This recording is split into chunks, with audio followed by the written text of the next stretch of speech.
But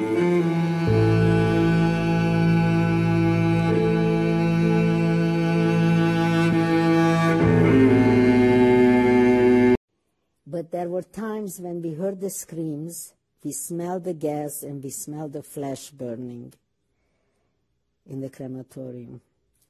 And this one time that my friend, Baba from my hometown, who was with me, in fact, her number is just before me, and I went the same time to the outhouse, and it was by a fence, wire fence, and on the other side was one of our, from Siget, an attorney who we knew very well.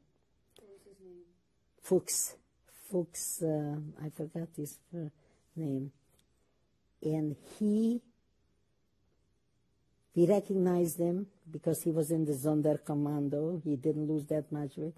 We told him who we were, and he told us, girls, whatever you heard about the crematorium, it's all true. And he was telling us that he was one of the Sonderkommando. He knows, and he was told that he had only a few weeks to live. He worked, he ushered people into the crematorium. As a matter of fact, we found out afterwards that some people walked in with their mother or wife or child when they saw from the Sonderkommando, when they recognized their family member, they just walked right in the gas chamber with them. And, you know, I put the book Auschwitz I mentioned yesterday by Dr. Nisly. If you want to, you can take it with you. He tells you about that too. He was the only man known who survived, who was also Sonderkommando. That was, you know, when the occupation came and the breakout happened. But he also worked with Mengele. I want to go back to Canada. Did you ever try to sabotage the SS? Oh, yes, we did. What did you do? We threw diamonds and dollars in the toilet.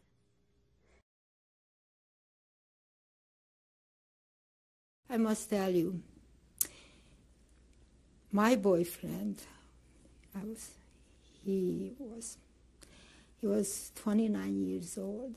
He was Jewish, naturally. And he went to the concentration camp also, and he was chosen for the Sonderkommand. And the camp, Seelager, was situated right next to the crematorium. So there was a road between where he was and I was, but we were able to communicate during the wire fence. And he was able to send me like a toothbrush, vitamins. I was very lucky, you know, in these 2 weeks, you know, while the interview, from last week on when we had the interview, pre-interview, start to think over, you know, somehow I was lucky because I was able to help. I was able to help my mother, and I was able to help everybody on my bunk bed. And he informed me of the happenings, you know, what was going on. And he told me he said, we had the illusion, and we wanted to have the illusion that just dead people and sick people are being burned in the crematorium. And he informed me that it's not so. I think we're going to pause now. Okay. This is tape 4. We're interviewing Catherine Leiner, and you were telling me about your boyfriend who was a Sonderkommando. Right. Been able to help you. Right. And he gave me information of what's happening. He informed me about the selections and that real people, alive people, are being killed. And he told me about the transports they were brought on. He explained to me in detail what's happening. It's people were gassed and His job was removing the gold, removing the gold teeth, removing everything valuable from the gas people.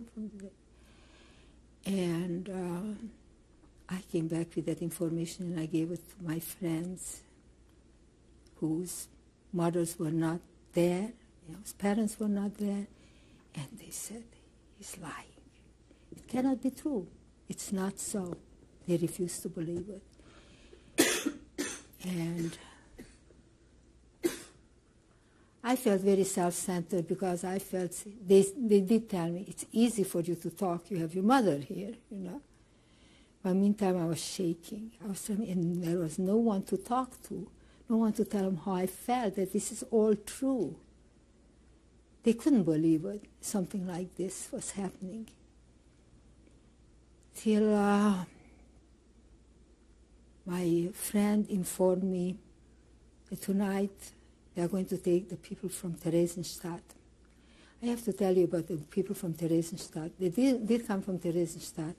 It was right next door, next to one side it was the crematorium, the other side were the people from Theresienstadt. They allowed, they wore their own clothes, they had long hair, they had their children there, they had their grandparents there. It was family. And each time when I said, you know, that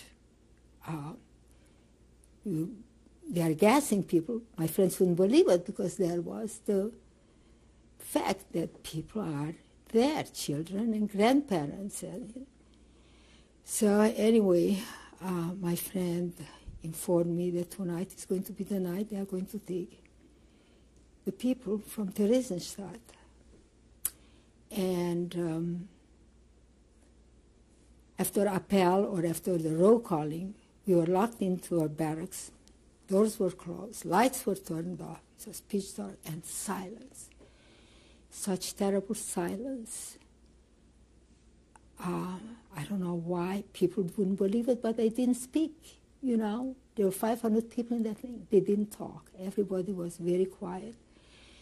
And I somehow, I got off the bunk bed and I moved towards the door and again, leaned against the door, sat down and crunched myself, put my ears against the door. And the only thing I heard was trucks go by quickly, and more trucks and trucks were going. And then, like 15 minutes later, I look out the window and I see that flame, I feel that smoke, and I said, this is it, they are gone. They were gone. Next morning we got up. There was no one there anymore. They were all gone. Then, I think the same week, my friend informs me that the gypsies are going to go now.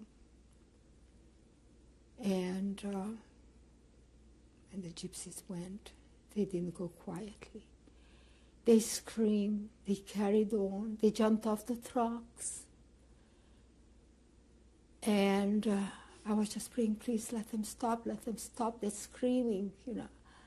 I still have nightmares of those 2 episodes in my life.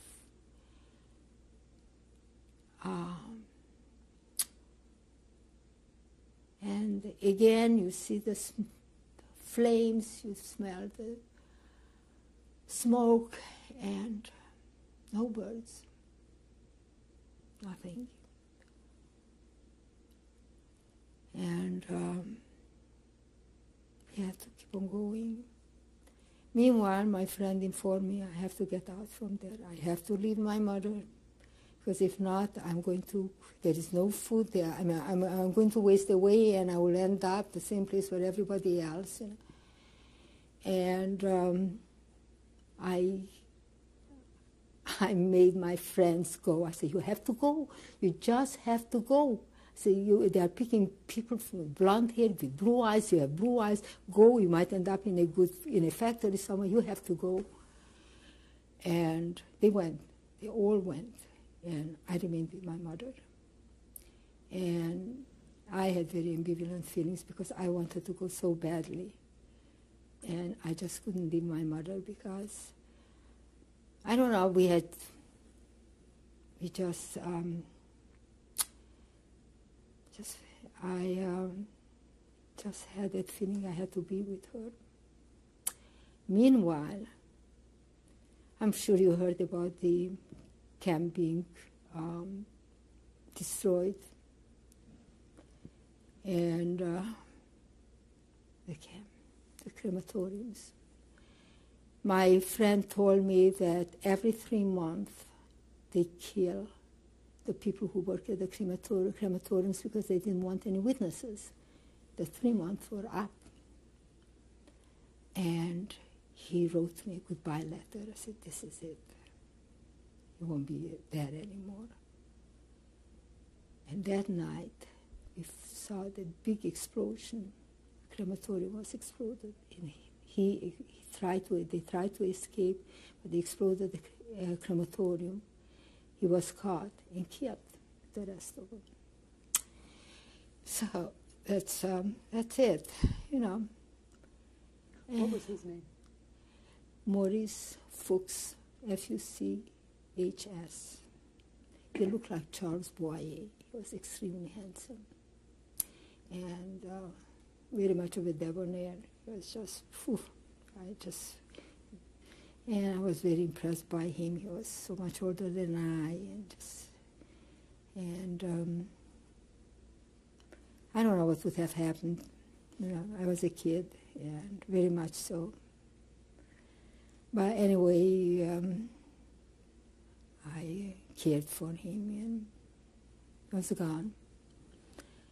And then, again, life went on, getting up 2 o'clock in the morning. I tried to go to the bathroom.